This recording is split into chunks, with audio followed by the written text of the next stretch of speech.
ಮೂರನ್ನು ಹೊಂದಿರುವ ಬಹುಶಃ ದೇಶದ ಏಕೈಕ ಜಿಲ್ಲೆ ಅಂದ್ರೂ ಖಂಡಿತ ತಪ್ಪಾಗಲ್ಲ. ಅಷ್ಟು ವೈವಿಧ್ಯತೆ ಅಲ್ಲಿದೆ. ಸೊ ಅಷ್ಟು ವೈವಿಧ್ಯತೆ ಇರೋದ್ರಿಂದ ಅಷ್ಟು ಕಥೆಗಳು ಕೂಡ ಅಲ್ಲಿದೆ. ಸೊ ಅಂಥ ಒಂದು ಕಥೆಯನ್ನ ಆಯ್ಕೆ ಮಾಡ್ಕೊಂಡಿದ್ದು ತುಂಬಾ ವರ್ಷಗಳ ಹಿಂದೆ, ಆಲ್ಮೋಸ್ಟ್ 4 ವರ್ಷದ ಹಿಂದೆ ನಂಗೆ ಆ ಕತೆ ಎಳೆ ತಲೆಯಲ್ಲಿತ್ತು. ಅದಾದ ನಂತರದಲ್ಲಿ ಅದನ್ನ ಡೆವಲಪ್ ಮಾಡೋಕ್ಕೆ ಒಂದಷ್ಟು ಸಮಯ ಸಿಕ್ಕಿರ್ಲಿಲ್ಲ. ಅದನ್ನ ನಿಧಾನಕ್ಕೆ ಅದ್ರ ಅದು ಆಗ್ತಾ ಇತ್ತು.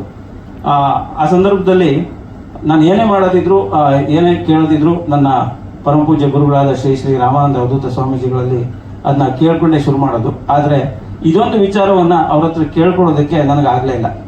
ಅವರು ಆ ಕೇಳೋಕ್ಕಿಂತಲೂ ಮುಂಚೆ ಅವರು ದೈವಾಧೀನರಾದ್ರು, ಮುಕ್ತರಾದ್ರು. ನನಗದು ಹೊರಗೆ ಉಳಿದೋಗಿತ್ತು. ಇದನ್ನ ಹೇಗೆ ಮಾಡೋದು, ಈ ಕತೆ ನನ್ನ ಸಿನಿಮಾ ಆಗಲ್ವಾ ಅಥವಾ ಸಿನಿಮಾ ನನ್ನ ವಿಷಯ ಅಲ್ವಾ, ಈ ಥರದ್ದಾದ ಒಂದಷ್ಟು ಭಯ ನನ್ನಲ್ಲಿತ್ತು. ಸೊ ಆದರೂ ಮನ್ಸಿಗೆ ಅನ್ಸಿದ್ದು ಅವ್ರ ಹತ್ರ ನಾನು ಮನ್ಸಲ್ಲಿ ಹೇಳ್ಕೊಂಡ್ರು ಅದು ತಲುಪುತ್ತೆ ಅಂತ. ಅದೇ ಥರ ಹೋಗಿ ಅಲ್ಲಿ ನಮಸ್ಕಾರ ಮಾಡಿ ಬೆಂಗಳೂರಿಗೆ ಬಂದು 3 ದಿವಸದೊಳಗೆ ಅನಂತಮೂರ್ತಿ ಹೆಗಡೆ ನಾನೊಂದು ಪ್ರೊಡಕ್ಷನ್ ಹೌಸ್ ಮಾಡಿದ್ದೀನಿ, ಕತೆ ಇದ್ರೆ ತಗೊಂಡ್ ಬಾ ಅಂತ ಹೇಳ್ತಾರೆ. ನನಗೆ ಅಲ್ಲಿಂದ ಪವಾಡಗಳ ಸಾಲು ಶುರುವಾಗುತ್ತೆ ಅಂತ ಭಾಸ ಆಯ್ತು. ಯಾಕೆಂದ್ರೆ ಅದು ನನ್ನ ಗುರುಗಳ ಆಶೀರ್ವಾದನೆ. ಇನ್ನೊಂದು ವಿಶೇಷ ಅಂದ್ರೆ ಅನಂತಮೂರ್ತಿ ಹೆಗಡೆ ಅವರು ಕೂಡ ನಮ್ಮ ಗುರುಗಳಿಗೆ ನಡ್ಕೊಳ್ಳುವಂತವರೇ ಆಗಿದ್ರು. ನಾವು ಬಾಲ್ಯದಿಂದ ಪರಿಚಯ, ಆದ್ರೆ ಮಧ್ಯದಲ್ಲಿ ಒಂದಷ್ಟು ದಿವಸ ನಮ್ದೇ ಆದ ಕೆಲಸಗಳಲ್ಲಿ ನಮಗೆ ಒಡನಾಟ ಕಮ್ಮಿ ಇತ್ತು. ಈ ಒಂದು ದಿವಸದಲ್ಲಿ ಮತ್ತೆ ಅದು ಅದೇ ರೀತಿ ಶುರು ಆಯ್ತು. ಆ ಕತೆ ಎಳೆಯನ್ನ ಹೋಗಿ ಅವ್ರ ಹತ್ರ ಹೇಳ್ದೆ. ಅವರು ಒಂದೇ ಮಾತು ಹೇಳಿದ್ದು, ಈ ಕಥೆಯನ್ನ ವಿಸ್ತಾರ ಮಾಡು, ಈ ಸಿನಿಮಾ ಮಾಡೋಣ ಅಂತ. ಅಷ್ಟು ಕಡಿಮೆ ಸಮಯದಲ್ಲಿ ಅವರಿಗೆ ಅಂಥದ್ದೊಂದು ನಿರ್ಧಾರ ಮಾಡಕ್ಕೆ ಒಬ್ಬ ನಿರ್ಮಾಪಕನಿಗೆ ನಿಜವಾಗೂ ಸದಭಿರುಚಿ ಇರಬೇಕಾಗುತ್ತೆ. ಯಾಕಂದ್ರೆ ಅವರು ಫಸ್ಟಿಗೆ ಕಾಸ್ಟ್ ಯಾರನ್ನ ಕೊಡೋಣ, ಯಾರು ಮಾಡೋಣ ಅಂತ ಕೇಳಿಲ್ಲ. ಆ ಕತೆಗೆ ಏನ್ ಬೇಕು ಅದನ್ನ ಕೊಡು ಅಂತ ಹೇಳಿದ್ರು. ಸೊ ಆ ಕಥೆ ಮಾಡೋದೇ ಕೂಡ ಒಂದು ಸಾಹಸದ ಕೆಲಸ ಆಯ್ತು ನಮ್ಗೆ ಆಮೇಲೆ. ಯಾಕೆಂದ್ರೆ ನನಗೆ ಆ ಪ್ರೋಸೆಸ್ ನಲ್ಲಿ ತುಂಬಾ ನಂಬಿಕೆ, ರಿಸಲ್ಟ್ಗಿಂತ ಆ ಪ್ರೋಸೆಸ್ ಕರೆಕ್ಟ್ ಆಗಿದ್ರೆ ರಿಸಲ್ಟ್ ಕರೆಕ್ಟ್ ಆಗಿ ಬರುತ್ತೆ ಅನ್ನುವಂತ ಒಂದು ನಂಬಿಕೆ ನನಗಿದೆ. ಅದೇ ಕಾರಣಕ್ಕೆ ನಾವು ಕತೆಗೆ ತುಂಬಾ ಒತ್ತು ಕೊಟ್ಟಿದ್ದೀವಿ. ನೀವು ನಂಬಲ್ಲ, 2 ವರ್ಷ ನಾವು ಈ ಕತೆಗೆ ಕೆಲಸ ಮಾಡಿದೀವಿ. ಪ್ರೀ ಪ್ರೊಡಕ್ಷನ್ಗೆ ಎಷ್ಟು ಕರೆಕ್ಟ್ ಆಗಿ ಕೆಲಸ ಆಗ್ಬೇಕು ಅಷ್ಟು ಕರೆಕ್ಟ್ ಆಗಿ ಕೆಲಸ ಆಗ್ಬೇಕು ಅನ್ನೋ ಕಾರಣಕ್ಕೆ 2 ವರ್ಷ ನಾವು ಕತೆಗೆ ಕೂತಿದ್ವಿ. ಯಾಕಂದ್ರೆ ನಿರ್ಮಾಪಕರು ಬರೀ ನಿರ್ಮಾಪಕರೇ ಆಗಿರ್ಲಿಲ್ಲ ನಮ್ಗೆ. ಅವರು ಪ್ರತಿಯೊಂದು ಹಂತದಲ್ಲೂ ಕತೆ ಎಲ್ಲಿ ಹೋಗ್ತಿದೆ, ಯಾವ ಆಂಗಲ್ ಪಡ್ಕೊಳ್ತಿದೆ, ಇದು ಬೇಕಾ ಇದು ಬೇಡವಾ ಅಂತ ಕಥೆಗೆ ಅವರು ಸಂಪೂರ್ಣವಾಗಿ ಅವ್ರನ್ನ ಅವ್ರು ತೊಡಗಿಸ್ಕೊಂಡಿದ್ರು. ಸೊ ಹಾಗಾಗಿ ಮೊದಲನೇ ಪ್ರೇಕ್ಷಕ ನನಗೆ ನನ್ನ ಪ್ರೊಡ್ಯೂಸರೇ ಆಗಿದ್ರು. ಸೊ ನಾನು ಕತೆ ಹೇಳಿದಾಗ ಅವರಿಗೆ ಅವರ ಅಗತ್ಯತೆಗಳನ್ನ ಅಥವಾ ಅವರು ಬೇಕು ಅನಿಸಿದ್ದನ್ನೆಲ್ಲ ಅವ್ರು ಹೇಳ್ತಾ ಇದ್ರು. ನಾವು ಆ ಕತೆಗೆ ಅದನ್ನ ಸರಿಯಾಗಿ ಆಗೋ ತರ ಮಾಡಿಕೊಳ್ಳೋಕೆ ಒಂದಷ್ಟು ಸಮಯವನ್ನ ನಮ್ಗೆ ಹಿಡಿತು.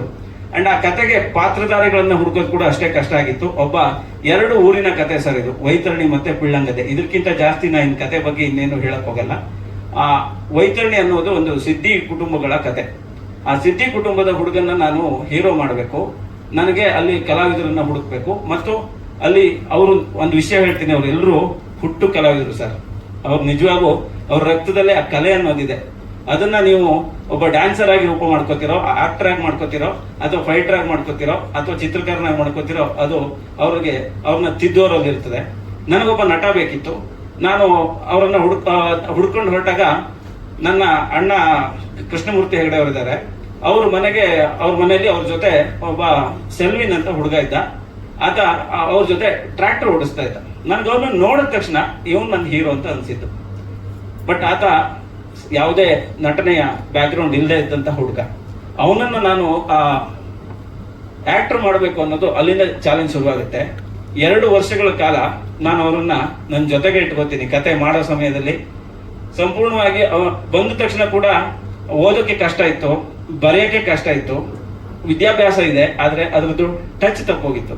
ಸೊ ಹಾಗಾಗಿ ಕಾದಂಬರಿಗಳನ್ನ ಕೊಟ್ಟು ಓದಿಸಿ, ಆಮೇಲೆ ಡೈಲಾಗ್ ಕೊಡೋಕ್ಕಿಂತ ಮುಂಚೆ ಒಂದಷ್ಟು ಅವ್ರನ್ನ ಟ್ರೈನ್ ಮಾಡಕ್ ಟ್ರೈ ಮಾಡಿ, ಅದೇ ಜೊತೆಗೆ ಪಾತ್ರಗಳನ್ನ ಹುಡುಕ್ತಾ ಇದ್ದಾಗ, ಬೇರೆ ಪಾತ್ರಗಳನ್ನ ಹುಡುಕ್ತಾ ಇದ್ದಾಗ ನನ್ನ ಇನ್ನೊಂದು ಮುಖ್ಯವಾದ ಪಾತ್ರ ಅದು ಆನಂದ್ ಅವರು ಮಾಡಿದ್ದಾರೆ.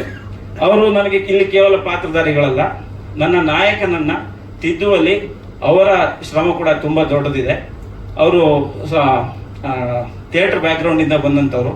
ಸೊ ಅವ್ರಿಗೆ ಹೇಳಿದಾಗ ನಿಮ್ಮ ಕೊಡುಗೆ ಏನ್ ಕೊಡಕ್ಕಾಗತ್ತೆ ಇದರಲ್ಲಿ ಕೊಡಿ ಅಂದಾಗ, ಸರ್ ಏನು ಬರದೇ ಇದ್ದವ್ರಿಗೆ ಕಲ್ಸ್ಬೋದು, ಅರ್ಧಂಬರ್ಧ ಬರೋರಿಗೆ ಕಲ್ಸಕ್ಕಾಗಲ್ಲ, ಸೊ ಇವನಿಗೆ ಖಂಡಿತ ಕಲ್ಸ್ಬೋದು ಅಂತ ಒಂದು ಮಾತು ಹೇಳಿದ್ರು. ಅಂಡ್ ಅದು ಸತ್ಯ ಆಗಿದೆ ಕೂಡ. ಅಂಡ್ ಮುಂದೆ ಸಿನಿಮಾದಲ್ಲಿ ನಿಮ್ಗೂ ಕಾಣಿಸುತ್ತೆ ಅವನು ಎಷ್ಟು ಚೆನ್ನಾಗಿ ಆಕ್ಟ್ ಮಾಡಿದ್ದಾನೆ, ಎಷ್ಟು ಅದ್ಭುತವಾಗಿ ನಟಿಸಿದ್ದಾನೆ ಅನ್ನೋದು. ಸೊ ಅಲ್ಲಿ ಹಾಗೇನೆ ಒಂದು ಊರನ್ನ ಕಟ್ಟಬೇಕು. ನಾನು ಊರಿಗೆ ತುಂಬಾ ಊರನ್ನ ಹುಡ್ಕೊಂಡು ಹೋಗಿದ್ದೆ. ಯಾವ ಊರು ಚೆನ್ನಾಗಿ ಆಗ್ಬೋದು, ಯಾವ ಊರು ಸೆಟ್ ಆಗ್ಬೋದು ನಮ್ಮ ಕತೆಗೆ ಅಂತ. ಬಟ್ ಯಾವ ಊರು ಸೆಟ್ ಆಗಕ್ಕೆ ಆಗ್ತಿರ್ಲಿಲ್ಲ, ಯಾಕಂದ್ರೆ ಇದು 1995ನೇ ಇಸ್ವಿ ಕತೆ. ಆಸ್ ಇಟ್ ಈಸ್ ನೀವು ಅದನ್ನ ಮಾಡ್ತೀರಾ ಅಂತ ಹೋದಾಗ ಆ ಥರದ ಊರು ಇವತ್ತು ಎಲ್ಲೂ ಇಲ್ಲ. ನಾವು ಬಹುಶಃ ಉತ್ತರ ಕನ್ನಡ ಜಿಲ್ಲೆಯ ಆಲ್ಮೋಸ್ಟ್ ಎಲ್ಲ ಹಳ್ಳಿ ಮೂಲೆಗಳನ್ನ ತಲುಪಿದ್ದೀನಿ ನಾನು, ಅದ್ರಲ್ಲಿ ನಂಗೆ ಸಿಗ್ಲಿಲ್ಲ. ಸೊ ಹಾಗಾಗಿ ನಾನು ಸೆಟ್ ಹಾಕುವ ಅನಿವಾರ್ಯತೆ ಬಂತು. ಸೆಟ್ ಹಾಕಿದ್ರು ಅದು ನಾರ್ಮಲಿ ಸೆಟ್ ಹಾಕೋ ತರ ಎಲ್ರಿಗೂ ಕಾಣೋ ತರ ಸೆಟ್ ಹಾಕಿದ್ದಾರೆ ಅಂತ ಅನ್ಸೋ ತರ ಆಗ್ಬಾರ್ದು. 1995ರಲ್ಲಿ ಊರು ಹಿಂಗಿತ್ತು ಅಂತ ಸೆಟ್ ಹಾಕ್ಬೇಕು. ಸೊ ಹಾಗೆ ಕೆಲಸ ಶುರು ಮಾಡಿದ್ದು. ಅದರಲ್ಲಿ ಕಿರಣ್, ಈ ನಮ್ಮಲ್ಲಿ ಯಾವ್ದಾದ್ರು ಒಂದು ಚಿಕ್ಕ ವಯಸ್ಸಿಂದ ಯಾವ್ದಾದ್ರು ಒಂದು ಥಾಟ್ ಇದ್ರೆ ಅದು ಹೋಗೋದೇ ಇಲ್ಲ, ಹಾಗೆ ಆಗ್ತಿತ್ತು. ನಾನು ತುಂಬಾ ಪಿಕ್ಚರ್ ನೋಡ್ತಾ ಇದ್ದೆ ಅವಕಾಶ ಸಿಕ್ಕಿದಾಗೆಲ್ಲ. ಕೊನೆಗೆ ಅನಿಸ್ತು ನಾವು ಪಿಕ್ಚರ್ ಮಾಡಬೇಕು ನಮ್ಮ ಜೀವನದಲ್ಲಿ ಅಂತೇಳಿ. ಅದೇನೋ ಗೊತ್ತಿಲ್ಲ, ನಮ್ಮ ಗುರುಗಳಾದಂತಹ ದಿವ್ಗಿಯ ರಾಮಾನಂದರ ಆಶೀರ್ವಾದ ಇರ್ಬೋದು. ಇನ್ಫ್ಯಾಕ್ಟ್ ಹಲವಾರು ಬಾರಿ ಈ ಪಿಕ್ಚರ್ ಮಾಡೋಕ್ಕಿಂತ ಮುಂಚೆ 3-4 ಜನರ ಹತ್ರ ನಾವು ಕತೆ ಡಿಸ್ಕಸ್ ಮಾಡಿದ್ವಿ. ಮಜಿದ್ ಪಕ್ನಳ್ಳಿಯವರು ಕೂಡ, ನಾವು ಅವರು ಕೂಡ ಒಂದು ಚಿತ್ರ ಮಾಡಬೇಕು ಅಂತ ಹೇಳಿ ಬಹಳಷ್ಟು ಚರ್ಚೆ ಮಾಡಿದ್ವಿ. ಕೊನೆಗೆ ಯಾವುದೋ ಒಂದು ರೀತಿಯಲ್ಲಿ ಅದು ಸೆಟ್ ಆಗಿಲ್ಲ. ಮುಂದೆ ಮಾಡ್ಬೋದು. ಮುಂದೆ ಹೇಳ್ತಾ ಬರ್ತೇನೆ, ನಾವು ಅಂದ್ಕೊಂಡಿದ್ದು ಏನಂತಂದ್ರೆ ಪಿಕ್ಚರ್ ಮಾಡೋದು ಆಯ್ತು, ಯಾವ ಹೀರೋ ಹಾಕೊಳ್ಳೋದು ಇದೆಲ್ಲ ಬೇರೆ. ಚಿತ್ರದಲ್ಲಿ ಏನು ಬೇಕು ಅಂತಂದ್ರೆ ಒಂದು ಕಂಟೆಂಟ್ ಬೇಕು. ಜನ ಯಾಕೆ ಪಿಕ್ಚರ್ ನೋಡಬೇಕು? ಈಗ ನಾವು ಪ್ರೇಕ್ಷಕನಾಗ ಆಲೋಚನೆ ಮಾಡಬೇಕು. ನಾವು ಈಗ ನಾಳೆ ಯಾವ್ದಾದ್ರು ಪಿಕ್ಚರ್ ಬರ್ತಾ ಇದೆ ಅಂತಂದ್ರೆ ಪಿಕ್ಚರ್ ನೋಡ್ಲಿಕ್ಕೆ ಕಾರಣ ಇರಬೇಕು. ನಮ್ಮ ಪಿಕ್ಚರ್ ದರ್ಶನ್ ಇದ್ದಾರಾ, ಸುದೀಪ್ ಇದ್ದಾರಾ, ಅದು ಶಾರುಖ್ ಖಾನ್ ಇದ್ದಾರಾ? ಹೌದಪ್ಪ, ಯಾರೋ ಒಬ್ರು ದೊಡ್ಡ ಹೀರೋ ಇದೆ, ಅವ್ರ ಫ್ಯಾನ್ಸ್ ಇರ್ತಾರೆ. ಅದು ಹೆಂಗ್ ಪಿಕ್ಚರ್ ಹೆಂಗನ ಇರಲಿ, ನಮ್ಮ ಅಣ್ಣ ಇದ್ದಾರೆ ನಾವು ಹೋಗ್ಬೇಕು, ಶಿವಣ್ಣ ಇದ್ದಾರೆ ನಾವು 10 ಗಂಟೆ ಹೋಗ್ಬೇಕು ಅಂತ ಹೋಗ್ತಾರೆ. ನಮ್ಮ ಪಿಕ್ಚರ್ ಯಾರು ನೋಡ್ತಾರೆ? ನಮ್ಮ ಹತ್ರ ಅಷ್ಟು ದೊಡ್ಡ ಪ್ರೊಡಕ್ಷನ್ ಹೌಸ್ ಅಲ್ಲ, ನಾವು ಮಾಡ್ತಾ ಫಸ್ಟ್ ಟೈಮ್ ಮಾಡ್ತಾ ಇರೋಂಥದ್ದು. ಲೋ ಬಜೆಟ್ ಅಲ್ಲದೆ ಇದ್ರು ಕೂಡ ಪಿಕ್ಚರ್ಗೆ ಏನು ಬೇಕು ಕೊಟ್ಟರು ಕೂಡ ನಾವು ದೊಡ್ಡ ಸ್ಟಾರ್ ಕಾಸ್ಟ್ ಹಾಕೊಂಡು ಮಾಡುವಂಥ ಮಟ್ಟಕ್ಕೆ ನಾವಿನ್ನು ಹೋಗಿಲ್ಲ. ಹಾಗಾದಾಗ ಜನ ಮೊದಲು ಥಿಂಕ್ ಮಾಡಬೇಕು, ಈ ಪಿಕ್ಚರ್ ಯಾಕೆ ನೋಡಬೇಕು? ನಾವು ಅದೇ ಕ್ವಶನ್ ಆಗ್ತಾ ಇದ್ವಿ ನಾವೆಲ್ಲ. ಇಲ್ಲಿ ನಾವು ಇಷ್ಟು ಜನ ಕೂತ್ಕೊಂಡಿದ್ದೇವೆ, ನಮ್ಮ ಟೀಮ್ ಇದೆ. ನಮ್ಮ ಪ್ರವೀಣ್ ಭಟ್ರು ಇರ್ಬೋದು, ಹಾಗೆ ರಂಜಿತ್ ಇರ್ಬೋದು, ಹಾಗೆ ನಮ್ಮ ಶಣ್ಣು ಇರ್ಬೋದು, ಹೀಗೆ ಎಲ್ಲರದ್ದು ಒಂದು ಟೀಮ್ ಇದೆ. ಅಭಿ ಇರ್ಬೋದು, ಪ್ರಸನ್ನ ಇರ್ಬೋದು, ಪೂರ್ಣಚಂದ್ರ ಇರ್ಬೋದು, ಸುಮಾರು ಜನ. ಪಾಪ ಅವರು ನಮ್ಮೊಟ್ಟಿಗೆ 2 ವರ್ಷ ಕೊನೆಗೆ ನಾವೆಲ್ಲರೂ ಕರಿತೇವೆ ವೇದಿಕೆಗೆ. ಯಾರ್ಯಾರಿದ್ರು ಭಾಗವಹಿಸಿದಾರೋ, ಕಷ್ಟಪಟ್ಟಿದ್ದಾರೆ, ಹಗಲು ರಾತ್ರಿ ಕಷ್ಟಪಟ್ಟಿದ್ದಾರೆ, ಎಲ್ಲರೂ ಕೂಡ ನಾವು ವೇದಿಕೆ ಕರಿತೇವೆ. ನಮ್ಮ ಪ್ರವೀಣ್ ಭಟ್ರು ಮತ್ತು ರಂಜಿತ್ ಅಂತೂ ಹಗಲು ರಾತ್ರಿ ನಮ್ಮ ಕಾರ್ತಿಕ್ ಅವರೊಟ್ಟಿಗೆ ಒಬ್ಬರು ಎಡಗೈ ಒಬ್ಬರು ಬೆಲಗೈಯಾಗಿ ಜೊತೆಗೆ ಕಾರ್ಯನಿರ್ವಹಿಸಿದ್ದಾರೆ 2 ವರ್ಷಗಳ ಕಾಲ. ಅಷ್ಟು ಕಷ್ಟಪಟ್ಟಿದ್ದಾರೆ ಹಗಲು ರಾತ್ರಿ ಇಲ್ದೇನೆ. ಅಂದ್ರೆ ಎಲ್ಲರ ಉದ್ದೇಶ ಏನಾಗಿತ್ತು ಅಂತಂದ್ರೆ, ನಾವು ಇವ್ರು ಹೇಳಿದ್ದಾರೆ, ಅದನ್ನೇ ಮತ್ತೆ ಎಲಾಬ್ರೇಟ್ ಮಾಡಿ ಹೇಳ್ತೇನೆ. 2 ಇಯರ್ಸ್ ತಗೊಂಡಿದ್ದೇವೆ ಪ್ರೀ ಪ್ರೊಡಕ್ಷನ್ 2 ವರ್ಷ. ಯಾಕೆ ಅಂದ್ರೆ ನಾವು ಹಲವಾರು ರೀತಿಯಲ್ಲಿ ಕಥೆಯಲ್ಲಿ ಪ್ರಯೋಗ ಮಾಡಿದ್ವಿ, ಆಲೋಚನೆ ಮಾಡಿದ್ವಿ, ಇದು ಚೇಂಜ್ ಮಾಡಿದ್ವಿ, ಇದು ಬೇಡ. ನಾನು ಅವ್ರ ಜೊತೆ ಕೂತ್ಕೋತಾ ಇದ್ದೆ. ನಮಗೆ ಕೇಳಿದ ತಕ್ಷಣ ಕತೆ ಚೆನ್ನಾಗಿ ಅನಿಸ್ಬೇಕು, ಸೀನ್ಸ್ ಚೆನ್ನಾಗಿ ಅನಿಸ್ಬೇಕು, ಜನ ಈ ಪಿಕ್ಚರ್ ಯಾಕೆ ನೋಡಬೇಕು ಅನ್ನೋದನ್ನ ನಾವು ಮತ್ತೆ ಕ್ವಶನ್ ಹಾಕೋತಾ ಇದ್ವಿ. ಏನು ವಿಶೇಷತೆ, ಕಂಟೆಂಟ್ ಹೊಸ ಥರ ಇರಬೇಕು, ಜನಕ್ಕೆ ಇದ್ರ ಬರುವಂತ ಒಂದು ಹೀರೋ ಆದಿಯಾಗಿ ಹೊಸ ಥರ ಇರಬೇಕು. ಅದಕ್ಕೆ ನಾವು ಇವರನ್ನು ಹುಡ್ಕೊಂಡು ಒಬ್ಬ ನಮಗೆ ಈಗ ಸಿದ್ಧಿ ತಗೋಬೇಕು ಅಂತಂದಾಗ ಅಂತ ಒಬ್ಬ ಕಲಾವಿದ ಯಾರು ಕಂಡಿಲ್ಲ. ಅದಕ್ಕೆ ಇವ್ರನ್ನ ಕರ್ಕೊಬಂದು ಇವ್ರಿಗೆ ಹೇಳಿ, ಮೊದಲು ಕರ್ಕೊಬರೋಕ್ಕಿಂತ ಮುಂಚೆ ಸಣ್ಣ ಪುಟ್ಟ ಹತ್ರ ಮಾಡಿಸಿ ನೋಡಿ ಇಲ್ಲ ಮಾಡ್ಬೋದು ಅಂತ ಹೇಳಿ ತಂದು ಇಟ್ಕೊಂಡು, ಪಾಪ ಇವ್ರು ಎಷ್ಟು ಕಷ್ಟಪಟ್ಟಿದ್ದಾರೆ ಅಂತಂದ್ರೆ, ನಮ್ಮ ರಂಜು ಮತ್ತೆ ಆಹನ್ ಪ್ರವೀಣ್ ಭಟ್ರಲ್ಲ 6 ತಿಂಗಳ ಕಾಲ ಅವ್ನು ಯಾವ್ದು ಡೈಲಾಗ್ ಕೊಡ್ತಿರ್ಲಿಲ್ಲ. ಮುಖಪಾತ್ರ ಅಭಿನಯ. ನಿನಗೆ ಹಸುವಾಗಿದೆ ಅಂತ ಹೇಳು, ನಿನಗೆ ಯಾರಾದ್ರೂ ಹೊಡೆದ್ರು ಏನ್ ಮಾಡ್ತೀಯ ಹೇಳು, ಅದು ನಿನ್ ಬ್ಯಾಕ್ ತಗೊಂಡೋದ್ರು ಹೆಂಗ್ ಎಕ್ಸ್ಪ್ರೆಷನ್ ಮಾಡಿ ತೋರಿಸ್ತೀಯ ಅಂತ ಹೇಳು. ಈ ರೀತಿಯಲ್ಲಿ ಎಲ್ಲ ಘಟನೆಗಳು ಕೂಡ ಒಂದು ಸ್ಕ್ರಿಪ್ಟ್ ಕೊಟ್ಟು ಅದನ್ನ ಸಂಪೂರ್ಣವಾಗಿ ಅವರು ಮುಖಪಾತ್ರ ಅಭಿನಯ ಮಾಡಿಸ್ತಾ ಇದ್ರು ಅಂತ. ಅಷ್ಟು ಅದ್ಭುತವಾಗಿ ಆ ಮುಖಪಾತ್ರ ಅಭಿನಯದಲ್ಲಿ ಒಂದು ಮಾಡಿದ್ದಕ್ಕೆ ಅವನೇ ಒಂದು ಅದ್ಭುತ ಆಕ್ಟರ್ ಆಗಿ ಇವತ್ತಿನ ದಿವಸ ನಮ್ಮ ಪಿಕ್ಚರ್ ಅಲ್ಲಿ ಅವನು ಮಾಡ್ತಾ ಇದ್ದಾನೆ. ನಮಗೆ ಈ ಚಿತ್ರ ಏನು ದೇವಸಸ್ಯ ಅಂತೇನಿದೆ, ಇದ್ರ ಬಗ್ಗೆ ಹೆಚ್ಚಿನ ಹೇಳಿಕ್ಕೆ ಹೋಗೋದಿಲ್ಲ. ಹಲವಾರು ರೀತಿ ನೀವೇ ಆಲೋಚನೆ ಮಾಡಬಹುದು.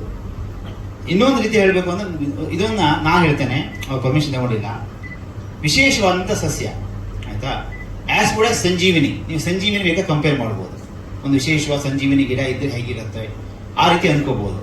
ಅಂತ ಒಂದು ವಿಶೇಷವಾದಂಥ ಗಿಡ, ಆ ಗಿಡನೇ ಇದೆಲ್ಲ ಆಕ್ಚುಲಿ ಹೀರೋ.